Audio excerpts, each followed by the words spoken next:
Hello listeners, আসসালামু আলাইকুম। আশা করি সবাই ভালো আছেন। আল্লাহর রহমত ও আপনাদের দোয়া ভালোবাসা আলহামদুলিল্লাহ আমিও খুব ভালো আছি। আজকে যে ঘটনা আপনাদের কাছে শেয়ার করব এটি হচ্ছে অ্যাম্বুলেন্স চালক এর মুখ থেকে শোনা। অ্যাম্বুলেন্স চালক যে তার নাম হচ্ছে আমিনুল ভাই। তো আমিনুল ভাইয়ের কাছ থেকে আমি যেভাবে ঘটনাটা শুনেছি ঠিক সেভাবে করে বলার চেষ্টা করতেছি। সময়টা ২০২০ সাল সেপ্টেম্বর মাস। তখন সারা বাংলাদেশে করোনার মহামারী চলতেছিল। ভয়ংকর এক পরিবেশ। কেউ বাহিরে বের হতে পারে না, বাজারে কোনো লোকজন নেই, সবাই মাস্ক পরে থাকে। মানে থমথমে এক পরিবেশ তখন। ঠিক সেই মুহূর্তে আমরা অ্যাম্বুলেন্সের সার্ভিস সবসময় দিয়ে থাকি, ঠিক সেই মুহূর্তেও আমরা দিয়েছি। আমার অ্যাম্বুলেন্স চালানোর বয়স হচ্ছে ১৬ বছর। আমি এই কর্মের সাথে জড়িত আছি ১৬ বছর। তো ১৬ বছরে কখনোই আমার জীবনে এরকম কোনো ফেস আমি করিনি বা এরকম কোনো বাস্তব অভিজ্ঞতা বা ভয়ের মুখোমুখি আমি কখনোই হইনি। আমার জীবনের ১ম এমন কোনো বাস্তবতার মুখোমুখি হলাম। সেই দিনটা আমরা ৮-১০টা দিনের মতোই সাধারণ ছিল। সকালবেলা গাড়ি নিয়ে বের হচ্ছি, বের হওয়ার পরে সারাদিন ট্রিপ মারলাম। ট্রিপ মারার পরে দুপুরবেলা ১টা বাজে আমরা বরিশাল সদরে ঢুকলাম। সদরে ঢুকে বরিশাল শেরেবাংলা হসপিটালের সামনে আমি আমার গাড়িটাকে পার্কিং করলাম। পার্কিং করে একটা কথা বলে রাখা ভালো, আমার বাড়ি হচ্ছে বরিশাল কালুশা সড়ক। তো আমার বাসা থেকে হসপিটালের দূরত্ব খুব বেশি একটা দূর নয়। ১০-১৫ মিনিট লাগে এরকম। তো আমরা ওইখানে গাড়িটা পার্কিংয়ে রেখে আমি ও সবুজ দুজনই সারাদিন ট্রিপ মেরে দুজনই বাসায় চলে আসলাম। আমি আমার মতো করে বাসায় আসলাম। আমিনও আর সবুজও সবুজের মতো করে বাসায় চলে গেল।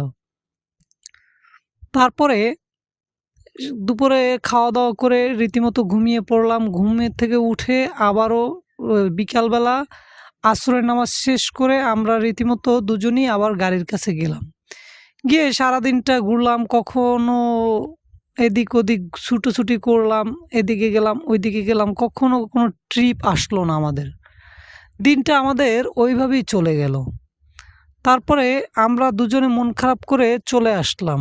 আমি আমার বাসায় চলে আসলাম। সবুজকে বললাম যে, "সবুজ তুমি তোমার বাসায় চলে আসো। রীতিমতো কালকে সকালবেলা আবার আমরা বের হব।" তো যেই বলা সেই কাজ। সবুজ তার বাসায় চলে গেল। আমি আমার বাসায় চলে আসলাম। আমি রাতে খাওয়া-দাওয়া করে শুতে প্রায় রাত ১০টার মতো বেজে গেছে। তারপরে আমি একটু নিদ্রা আসলো, চোখে তন্দ্রার মতো পড়লাম। হালকা চোখ কেবল ঘুমে পড়ছি, এরকম একটা অবস্থা। ঠিক সেই মুহূর্তে আমার ফোনে একটা কল বেজে আসলো। ফোনটা রিসিভ করতে দেখতেছি হসপিটাল থেকে কল দিয়েছে, শেরেবাংলা হসপিটাল বরিশাল।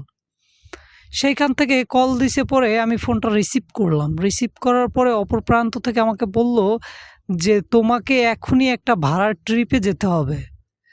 আমি তখন তাকে বললাম যে, এত রাতে" আমি ঘড়ির দিক তাকিয়ে দেখি রাত ১১টা বাজে। তো আমি তখন তাকে বললাম যে, "এত রাতে আমি কিভাবে যাব? সম্ভব না।" তখন সে আমাকে এক প্রকার বলল, জোরাজুরি করলো আর কিছু টাকা বাড়িয়ে দেওয়ার কথা বলল। আমি টাকার লোভে পড়ে আমি বললাম যে, "ঠিক আছে, আমি যাব।" তখন আমি চলে আসলাম। আমি সবুজকে কল দিলাম। সবুজ ফোন রিসিভ করলো। অপর প্রান্ত থেকে বলল আমাকে যে, "ভাইয়া আজকে আমার শরীরটা ভালো না। আমি আজকে যেতে পারবো না। আপনি একাই যান।" তারপরে সবুজকে আর নিলাম না। আমি একাই চলে আসলাম। এসে আমি যখন হসপিটালের সামনে মর্গের সামনে এসে দাঁড়ালাম, তখন দেখতেছি কোনো মানুষ নাই। হসপিটালের কিছু কর্মকর্তা ছাড়া আর কেউই নেই। পরে আমি জিজ্ঞাসা করলাম যে, "কি হয়েছে? লাশের সাথে কোনো মানুষ নেই কেন? লাশের আর কোনো আত্মীয়স্বজন নেই?" আত্মীয়স্বজন দেখতেছি না, কাউরে দেখতেছি না। শুধু একটা ডেড বডি দেখতেছি। আর আপনারা আমাকে বলেনও নাই যে কি নিয়ে যেতে হবে। একটা কথা বলে রাখা ভালো, আমি যখন ফোনে কথা বলছিলাম তখন তারা আমাকে এতটাই ব্যস্ততা দেখিয়েছে যে আমি জিজ্ঞাসাও করতে পারিনি যে আমাকে কি নিয়ে যেতে হবে আর কোথায় যেতে হবে। সে তাড়াহুড়ায় আমিও চলে আসছি। আর এসে দেখি আমি একটা ডেড বডি। পরে জিজ্ঞেস করলাম, এই ডেড বডি নিয়ে আমাকে কোথায় যেতে হবে?" আমি ঘড়ির দিক তাকিয়ে দেখি রাত প্রায় 1টা 37 মিনিটের মতো। তখন তারা আমাকে বলল, এই ডেড বডি নিয়ে তোমাকে জয়সুর যেতে হবে। জয়সুর একটা গ্রামের ঠিকানা দিল, ওই গ্রামে যেতে হবে। তো আমি একটু নাক স্বীকার করলাম যে আমার হেল্পার নাই, একটা ডেড বডি নিয়ে এত দূরের পথ আমি একা কিভাবে যাব। অনেক জোরাজুরি, অনেক রিকোয়েস্ট, আর হচ্ছে কি আরও কিছু টাকা বাড়িয়ে দেওয়া, একটা মোটা অঙ্কের টাকা দেওয়ার লোভে পড়ে গেলাম আমিও ভেবে নিলাম যে আমার তো এটা কর্ম, আমার তো এটাকে করতেই হবে, তো সমস্যা কি। ৮-১০ দিনের মতো তো আমি এটাও তো আমার সাধারণ দিনই। আমার মাথায় তখন এরকম কোনো কিছু চাপে নাই যে প্যারানর্মাল কিছু হতে পারে বা প্যারানর্মাল কিছু আছে, এগুলো আমার মাথায় নেই, বেমালুম ভুলে গেছি। আর হচ্ছে আমরা যারা এই কর্ম করি তারা এগুলো ভয় পেলে চলে না। আমার এই ১৬ বছর অভিজ্ঞতায় আমি বহু লাশ নিয়ে বহু জায়গায়, বহু দূরে দূরে ডিস্ট্রিক্টে ঘুরেছি, কিন্তু কখনোই কোনো প্যারানর্মাল ঘটনার মুখোমুখি হইনি। এটা ছিল আমার জীবনের একটা ফার্স্ট অ্যান্ড শেষ একটাই ঘটনা আমার লাইফে। আমি বাস্তবতা এত কাছ থেকে দেখব আমি কখনো কল্পনাও করিনি যে আমার জীবনেও এমন একটা দিন আসবে যে আমাকেও দেখতে হবে যে আমি প্যারানর্মাল কোনো বিষয়ের মাঝে এভাবে ফেঁসে আছি।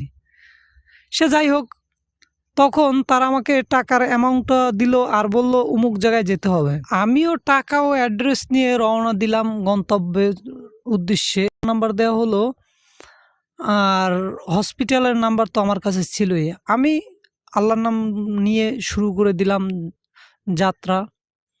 যেতে যেতে আমি অনেক দূর, অনেকটা পথ পেরিয়ে আসলাম। আমি তখন ঘড়ির দিক তাকিয়ে দেখি রাত ২টা ৫০ বাজে। প্রায় ৩টার কাছাকাছি, ৩টা বাজবে এরকম একটা ভাব। আমি আপন মনে গাড়ি চালাচ্ছি আর দেখতেছি রাস্তাঘাট সব ফাঁকা, কোথাও কেউ নাই, নির্জন এক পরিবেশ, থমথমে পরিবেশ। চারোছাটে করোনার ভাইরাসের আক্রমণে মানুষজন বাহিরে বের হচ্ছে না। পুরো পরিবেশটা নিস্তব্ধ, ঠান্ডা একটা পরিবেশ। এর ভিতরে আমি একা শুধু একটা গাড়ি চালিয়ে যাচ্ছি। তো আমার তখনও এরকম মাথায় আসে নাই যে প্যারানর্মাল কিছু হতে পারে বা প্যারানর্মাল কিছু আছে, বা আমি একা একটা মানুষ, একটা লাশ আমার গাড়ির পিছনে, আমি সেটা নিয়ে এরকম ছুটে চলেছি।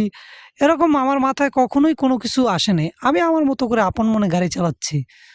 চালাতে চালাতে আমি গন্তব্যে পৌঁছে গেলাম। পৌঁছানোর পরে এখন আমাকে যে অ্যাড্রেস বলা হয়েছে সে অ্যাড্রেসে যাওয়ার জন্য দেখি রাস্তা ২টা, ভিয়ের মতো করে রাস্তা ২টা।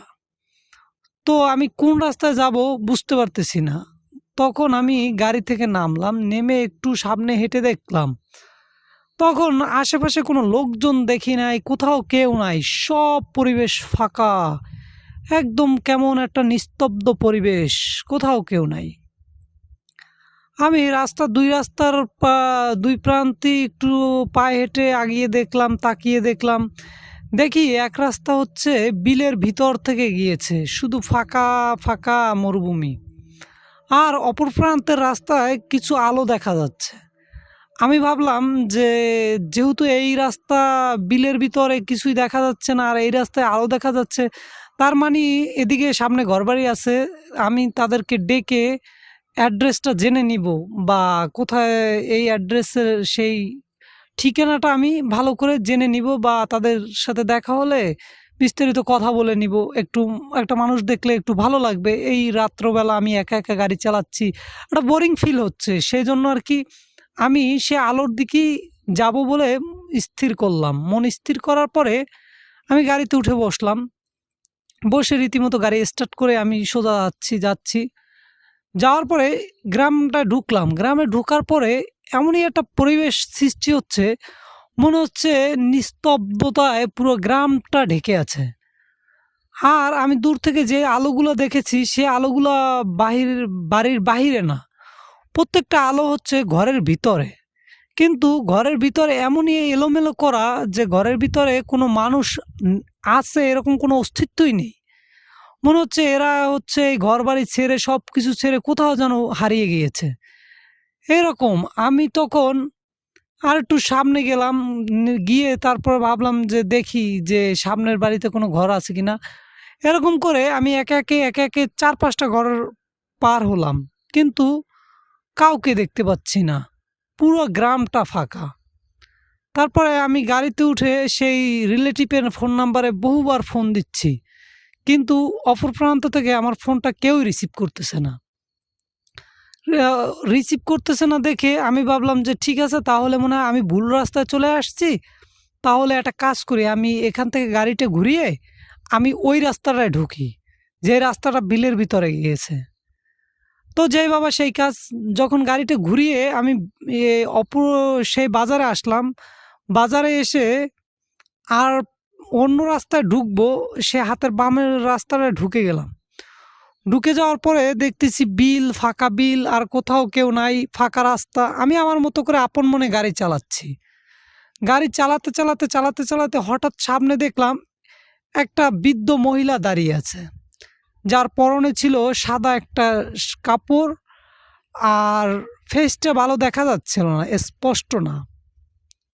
আমি তাকে দেখে কিছুটা স্বস্তির নিঃশ্বাস আসলো, যে যাই হোক, এত রাতে এখানে একজন মহিলাকে পাওয়া গেল, আমি তার কাছ থেকে কিছু হলেও অ্যাড্রেস নিয়ে একটু উপকৃত হব। এই চিন্তাভাবনা করে আমি সেই মহিলাকে ডাকতেছিলাম, কিন্তু মহিলা আমার কোনো কথার রেসপন্স করতেছিল না, কোনো কথার উত্তর দিচ্ছিল না। আমি তাকে বারবার জিজ্ঞেস করতেছিলাম যে আপনি কি এই অ্যাড্রেস চিনেন, এই অ্যাড্রেস চিনেন? সে আমার কোনো কথার উত্তরই দিচ্ছিল না। তারপরে আমি লুকিং গ্লাসটা ফুল নামিয়ে দিলাম। নামানোর পরে আমি জানালার থেকে বাইরে মুখ বের করে তখন তাকে চিল্লায় চিল্লায় জিজ্ঞেস করতেছিলাম যে আপনি কি এই অ্যাড্রেসটা চিনেন, আপনি কি অ্যাড্রেসটা চিনেন? কিন্তু মহিলা কোনো কথা বলতেছে না। এক পর্যায়ে আমার খুব রাগ হলো যে মহিলা কি কানা, তাহলে কানে শুনে না? তো তাহলে তাকে আমি ইশারায় কিছু বলবো, দেখি উনি আমার অ্যাড্রেসটা বলে দিতে পারে কিনা। এই ভেবে আমি গাড়ির দরজাটা কেবল খুলেছি, খুলে এক পা বাহিরে দিব ভাবতেছি। এর ভিতরে আমার হঠাৎ মনে পড়লো যে আমার গাড়ির ভিতরে তো একটা লাশ রয়েছে, আর সাধারণত লাশের সাথে তো এরকম প্যারানর্মাল কিছু ঘটে। এগুলো মনে পড়ার পরে আমি ভাবলাম যে এটা তো আর সেরকম প্যারানর্মাল কিছু না। এই ভেবে আমি সঙ্গে সঙ্গে গাড়ি থেকে আর নামলাম না, গাড়ির ভিতরেই ঢুকে গেলাম। ঢুকে আমি গ্লাসটা উপরে তুলে গাড়িটা লক করে দিলাম। লক করে দিয়ে গাড়িটা স্টার্ট করলাম। স্টার্ট করে সোজা চালানোর চিন্তা ভাবনা করে আমি ফার্স্ট গিয়ার ফেলে এক্সেলেটারে পা দিলাম। এর ভিতরেই মনে হলো সে মহিলা ওই সাইডে আর নেই, সে রাস্তার মাঝে এসে দাঁড়িয়ে আছে। তখন আমার আর বুঝতে কিছু বাকি রইল না যে এটা আসলে আর কেউ না, এটা হচ্ছে প্যারানর্মাল কিছু, আর আমার গাড়ির ভিতরে একটা লাশ রয়েছে। এই চিন্তা ভাবনা করে আমি ভাবলাম যে যাই হোক, আমার গাড়ি ব্রেক করা যাবে না, আমি ফুল স্পিডে গাড়ি চালাচ্ছি। তখন ওই মহিলা রাস্তার মাঝে দাঁড়িয়ে আছে, আমি তার উপর দিয়েই গাড়িটা উঠিয়ে দিলাম। উঠিয়ে দিয়ে সোজা আমি চালাচ্ছি 100। আমার মনে হলো আমার গাড়ির সাথে কিছু একটা ধাক্কা খেলো, সজোরে আঘাত খেয়ে ছিটকে মনে হয় দূরে পড়লো।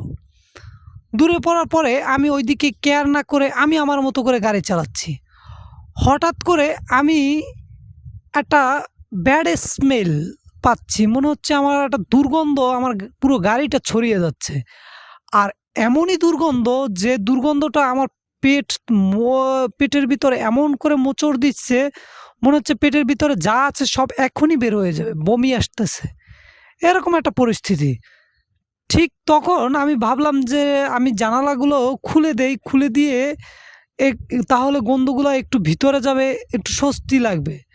আমি জানালা খুলতে গিয়ে জানালার দিক তাকিয়ে দেখি এ আর কেউ না, আমার জানালার সাথে সেই মহিলা ঝুলে আছে। এমনভাবে ঝুলে আছে, সাধারণত বাচ্চারা গ্লাসের উপরে, গাড়ির গ্লাসের উপরে মুখ রাখলে যেমন দেখা যায়, গ্লাসের বাহির থেকে যদি মুখ রাখে আর গ্লাসের ভিতর থেকে যেমন দেখা যায়, ঠিক সেরকম দেখা যায়।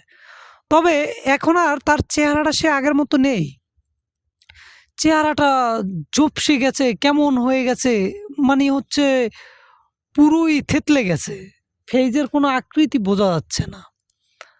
এই দেখে আমি অনেকটাই ভয় পেলাম।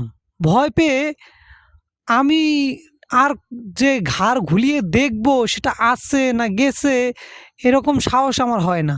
তখন আমার দোয়া দুরূদ যা মনে আসতেছিল সবগুলো পড়তেছিলাম আর আল্লাহর কাছে বলতেছি, আল্লাহ তুমি আমাকে এইবারের মতো বাঁচিয়ে নাও, আল্লাহ তুমি আমাকে এইবারের মতো বাঁচিয়ে নাও। এই আল্লাহর কাছে ফরিয়াদ করতেছি আর গাড়ি চালাচ্ছি আর গাড়ি চালাচ্ছি। হঠাৎ মনে হলো আমার গাড়ির পিছনের চাক্কায় বিকট এক শব্দ, পিছনের চাক্কায় কিছু একটা পড়েছে। বিকট শব্দে আমি গাড়িটা ব্রেক করলাম। ব্রেক করে দেখি হেডলাইটের আলোতে যে আমি ঘুরে ফিরে সেই একই রাস্তায়, সে একই জায়গায় আবার ঘুরে ফিরে চলে আসছি। আর ঠিক আমার একটু সামনে সেই বুড়ি মহিলাটা দাঁড়িয়ে আছে। আমি এটা দেখে ভয়ে আমার হাত পা কোনো কাজ করতেছিল না। তখন আমি আল্লাহর নাম নিয়ে ফুল স্পিডে গাড়িটা টান দিলাম। টান দেওয়ার পরে ওই মহিলা আমার পিছু পিছু আসতেছে। আমি যত স্পিডে গাড়ি চালাচ্ছি মনে হচ্ছে আমার গাড়ির স্পিড বাড়তেছে না, আমার গাড়ির গতি কমে আসতেছে। আর ওই মহিলা আমার গাড়ির পিছু পিছু আসতেছে। হঠাৎ আমি অনেক জোরে গাড়িটা ব্রেক করলাম। ব্রেক করার পরে ওই মহিলা দেখলাম গাড়ির সামনে চলে আসছে। সামনে আসার পরে আমি আর কোনো তোয়াক্কা না করে ওই মহিলার উপর থেকে আবারও গাড়ি চালিয়ে দেওয়ার চিন্তা ভাবনা করে গাড়িটা ৩ গিয়ারে নিয়ে আমি ফুল স্পিডে ওনার উপর দিয়ে চালিয়ে দিচ্ছি। দেওয়ার পরে যখন ওনার গায়ে পড়লো এসে গাড়ি, তখন আমি দেখলাম আমার সামনে ওই সেই মহিলা আর নেই। বিশাল বড় এক গাছ আর হচ্ছে ঝোপঝাড় জঙ্গল। সেই জঙ্গল আর ঝোপঝাড় একটা গাছের ভিতরে আমি বাড়ি খেয়েছি, আমার গাড়িটা বাড়ি খেয়েছে। আমি অ্যাক্সিডেন্ট করেছি, আমার মাথায় প্রচণ্ড ব্যথা হচ্ছে। আর সেই মহিলা পাশে দাঁড়িয়ে দাঁড়িয়ে হাসতেছিল। এটা দেখার পরে আমার আর সেন্স নাই। আমার তারপরে নিজেকে আর ধরে রাখার ক্ষমতা হলো না, আমি সেন্সলেস হয়ে গেছি। পরের দিন আমার সেন্স ফিরে আমি চারপাশে তাকিয়ে দেখি অনেক মানুষজন ভিড় করেছে, অসংখ্য মানুষজন আমাকে ডাকাডাকি করতেছে। তাদের ডাকাডাকিতে আমার এক পর্যায়ে সেন্স ফিরলো। আমি যখন তাকাচ্ছি তখন আমার মাথায় প্রচণ্ড ব্যথা অনুভব করতেছি। তাকিয়ে দেখলাম আমার কপাল বরাবর রক্তে সব ভিজে গেছে, রক্ত জমাট বাঁধে গেছে। এইটা দেখে আমার আর বুঝতে বাকি রইল না যে কাল রাতে যে গাছের সাথে বাড়ি খেয়েছি, তো তারপরে আমি আমার কপাল স্টারিংয়ের সাথে বাড়ি খেয়েছি, সেই জন্য মনে হয় কপাল ফেটে গেছে বা মাথা ফেটে গেছে, সেই রক্ত বেয়ে পড়ছে। কিছু লোক আমাকে ধরাধরি করে হসপিটালে নিয়ে গেল। সাথে একটা হসপিটাল না, সরি, এটা হচ্ছে একটা ছোটোখাটো একটা মানে ট্রিটমেন্ট করার জন্য ছোটোখাটো একটা ডাক্তারের দোকান, ছোটোখাটো একটা ফার্মেসি এরকম। সেখানে গিয়ে আমাকে ব্যান্ডেজ ট্যান্ডেজ করে দিয়েছিল। আমার বেমালুম ভুলিয়ে গিয়েছি যে আমার গাড়ির ভিতরে লাশ রয়েছে। আমার তখন মনে পড়লো যে আমার গাড়ির ভিতর তো লাশ রয়েছে, আমি তো সে লাশ গন্তব্যস্থানে পৌঁছেই দিতে পারলাম না। আমার মোবাইল কোথায়? আমার হসপিটালে ফোন দিতে হবে, আর একটা অ্যাম্বুলেন্স ডাকতে হবে। আমার অ্যাম্বুলেন্স যেহেতু অ্যাক্সিডেন্ট করেছে, সেখানে আর একটা অ্যাম্বুলেন্স এনে তারপরে সে লাশ ট্রান্সফার করতে হবে। তখন আমি ওইখানে কিছু লোকজন আমাকে যারা ধরাধরি করে নিয়ে ফার্মেসিতে নিয়ে আসলো, তাদের ভিতরে একজনকে বললাম যে আমার মোবাইল রয়েছে গাড়ির ভিতরে, মোবাইলটা আমার খুব প্রয়োজন, আর হচ্ছে আমার এখানে যেতে হবে, আমার গাড়ির ভিতরে লাশ রয়েছে। তখন আরও বেশ কিছু মানুষজন একত্রিত হলো, আমার গাড়ির ভিতরে ঢুকে আমার মোবাইলটা হাতে দিল। আমি দেখি সে লাশের রিলেটিভ, সে আমাকে অসংখ্যবার কল দিয়েছে। শুধু সেই না, হসপিটাল থেকেও আমাকে অসংখ্যবার কল দিয়ে হয়েছে। আমি হসপিটালে সঙ্গে সঙ্গে কল ব্যাক করলাম। কল ব্যাক করে বললাম যে আমার এরকম একটা রাতে অ্যাক্সিডেন্ট হয়েছে, ইমার্জেন্সি একটা অ্যাম্বুলেন্স পাঠান, লাশ গন্তব্যস্থানে পৌঁছে দিতে হবে। তখন তাদেরকে আমি অ্যাড্রেসটা জিজ্ঞেস করলাম যে অ্যাড্রেস চিনেন? তখন তারা বলল যে এই অ্যাড্রেস তো এইখান থেকে আরও 6 কিলোমিটার দূরে, আর এইখানে আপনি আসলেন কিভাবে? সাধারণত এখানে তো কেউ আসে না, এখানে খুব প্রয়োজন না পড়লে কেউই আসে না, কারণ এখানে প্যারানরমাল কিছু হয়, সেই জন্য এখানে কেউ আসে না। তবে আপনার গাড়ির ওই হুইসেল আর হচ্ছে লাইট দেখে আমরা আসলাম, এসে দেখি আপনি এই অবস্থায় পড়ে আছেন, সেই জন্য আপনাকে ধরাধরি করে তুললাম। তখন আমি তাদেরকে অ্যাড্রেসটা বলার পরে তারা বলল যে ওইখান থেকে এক লোক বলল যে আপনি তাহলে সেই লোক, আমি হচ্ছে লাশের রিলেটিভ। পরে সে আমাকে জিজ্ঞাসা করলো কি হয়েছে। আশ্চর্যজনকভাবে আমি তাকে ওই বলতে যাব যে আমার গাড়িটা একটা মোটা গাছের সাথে বাড়ি খেয়েছে, তখন আমি তাকিয়ে দেখি সেখানে কোনো মোটা গাছ নেই। শুধু তাই না, আরেকটা অবাক করার বিষয় হচ্ছে আমি কাল রাতে যেখানে দেখেছি ঝোপঝাড়, সেই ঝোপঝাড় আর নেই। সেটা ফাঁকা একটা জায়গা। আমি অনেক দূর দূর তাকিয়ে দেখতেছি, সেই ঝোপঝাড় খুঁজতেছি, কিন্তু কোথাও সেই ঝোপঝাড় পাচ্ছি না। সব ফাঁকা, কোথাও কেউ নেই, কোথাও সে ঝোপঝাড় নেই। তখন আমি ওনাকে রাতের কাহিনীটা সব খুলে বললাম। খুলে বলার পরে ওনাকে যে বর্ণনা বললাম, সেই বর্ণনা বলার পরে উনি আমাকে বলল যে আপনি কি লাশের মুখ দেখেছেন? সে বলল, না আমি তো লাশের মুখ দেখিনি, লাশ ছেলে না মেয়ে সেটাও তো আমি জানি না, আমার তো এটা দেখার বিষয় না, আমার হচ্ছে লাশ ডেলিভারি দিতে হবে, বাস এটুকুই, আর কিছুই না। লাশ ছেলে হোক, মেয়ে হোক, ছোট হোক, বুড়ো হোক, যা মন চায় তা হোক, সেটা তো আমার দেখার বিষয় না।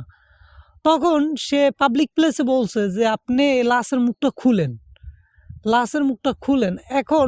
তখন ছিল করোনার সময়, চারছাটে করোনার মহামারী চলতেছে, ভয়াবহ একটা পরিস্থিতি। তার ভিতরে সে আমাকে ওপেনলি পাবলিক প্লেসে লাশটা খুলতে বলছে। আমি তার কথায় রাজি হলাম না। তাকে বললাম, না এটা আমার দ্বারা সম্ভব না, কি করে এরকম পাবলিক প্লেসে আমি লাশের মুখ খুলি? তখন সে বারবার বলতেছে, আপনি খুলেন, এই লাশ আমার রিলেটিভ, আমি হচ্ছে এই লাশ আমার দাদি হয়, আমি এই লাশের নাতি, আপনি খুলেন, কোনো সমস্যা হবে না, আপনি যার বর্ণনা দিতেছেন, যে বর্ণনা দিতেছেন লাশটা খুলেন একবার, তাহলে বুঝতে পারবেন। তখন তাদের জোরাজুরিতে এক পর্যায়ে আমি রাজি হলাম। রাজি হয়ে লাশটা খুললাম। খুলে যা দেখলাম সেটা দেখার জন্য আমি একদমই প্রস্তুত ছিলাম না। দেখলাম এটা আর কেউ না, সেই বৃদ্ধ মহিলা যে কিনা কাল রাতে আমার সামনে এসে দাঁড়িয়েছে। এটা দেখার পরে আমি আর আমাকে কন্ট্রোল করতে পারলাম না। আমি জায়গায় সেন্সলেস হয়ে গেলাম। আমার গায়ে প্রচণ্ড জ্বর আসলো। আমি প্রচণ্ড অসুস্থ হয়ে পড়েছি। অসুস্থ হয়ে পড়ার পরে আমার দিন যত যাচ্ছে ততই খারাপ হচ্ছে। আমার অবনতি ততই খারাপ হচ্ছে। আমাকে অনেক ডাক্তার দেখাচ্ছে, কবিরাজ দেখাচ্ছে, কিন্তু কিছুতেই কিচ্ছু হচ্ছে না। আমি দিন দিন অসুস্থই হয়ে পড়েছি। এরকম করে দিন দিন চলেই যাচ্ছে, আমার খারাপ দিন যাচ্ছে, যত দিন যাচ্ছে আমার পরিণতি খারাপ হচ্ছে। এর ভিতরে একদিন আমি রাতে স্বপ্নে দেখি সেই মহিলা আমার স্বপ্নে এসে দাঁড়ালো। দাঁড়ানোর পরে মহিলা আমাকে বলল যে আমাকে তো আমার গায়ের উপর থেকে গাড়ি চালিয়ে আমাকে তো হত্যা করলি, আমাকে অ্যাক্সিডেন্ট করে এখন তুই আমাকে মেরে ফেলেছিস, এখন আমার তোর শরীর চাই, এই শরীর আজ থেকে তোর না, এই শরীর আমার, আমার এই শরীরটা খুব প্রয়োজন, এই শরীরটা আর তোর প্রয়োজন নাই, তুই তো আমাকে হত্যা করে ফেলেছিস, তুই তো আমাকে মেরে ফেলেছিস, আমাকে যেহেতু তুই মেরে ফেলেছিস তাহলে তোর এই বডি আজ থেকে আমার, এই দেহ আমার। এই বলে এক বিকট হাসি, সে অট্টহাসি হাসলো। এটা দেখে আমি অনেক জোরে চিৎকার করে উঠলাম। আমার চিৎকার শুনে আমার ওয়াইফ, আমার সন্তান এরা চলে আসলো। এসে আমাকে জিজ্ঞাসা করলো, কি হয়েছে, কি হয়েছে, আপনার কি হয়েছে? তখন আমি তাদেরকে বিষয়টা খুলে বললাম। খুলে বলার পরে তারাও কান্নাকাটি করতেছে অ্যান্ড বলতেছে, আপনাকে একটা হুজুর দেখাতে হবে, একটু ঝাড়ফুঁক করতে হবে, আপনার অসুস্থতা দিন দিন বেড়েই যাচ্ছে। তখন আমার ওয়াইফ, আমার বাচ্চারা, আমার বাবা মা সবাই মিলে খুব প্রেশানের ভিতরে। অনেক হুজুর দেখাচ্ছে, ডাক্তার দেখাচ্ছে, কিন্তু কিছুই হচ্ছে না। দিন যত যাচ্ছে আমি অসুস্থই হয়ে যাচ্ছি। হঠাৎ করে একদিন আমি প্যারালাইজড হয়ে গেলাম। তখন আমার হাত পা আমি কোনোভাবে আর লাড়াতে পারতেছি না, আমার মুখ বাঁকা হয়ে গেছে, আমি আর কথা বলতে পারতেছি না। আমি অসুস্থ হয়ে পড়েছি, অনেক অসুস্থ হয়ে পড়েছি। তারপরে আল্লাহর রহমতে একজন হুজুর আসলো। এসে সে আমাকে সুস্থ করে দিল। আমি এখন আলহামদুলিল্লাহ খুব সুস্থ আছি, ভালো আছি। কিন্তু আমি সুস্থ কিভাবে হলাম, কি কারণে হলাম, কিভাবে কি হলো সেটা বলা নিষেধ থাকায় আমি বলতে পারলাম না। সেই জন্য আর বললাম না। তবে আমার জীবনের সবথেকে বাস্তব এক ঘটনা এইটা। আর ওই দিনের পর থেকে এখন আর আমি অ্যাম্বুলেন্স চালাই না। এখন হচ্ছে আমি ছোট পিকআপ চালাই। সবাই আমার জন্য দোয়া করবেন, ভালো থাকবেন, সুস্থ থাকবেন। আসসালামু আলাইকুম। এই বলে উনি ওনার ঘটনা শেষ করলো।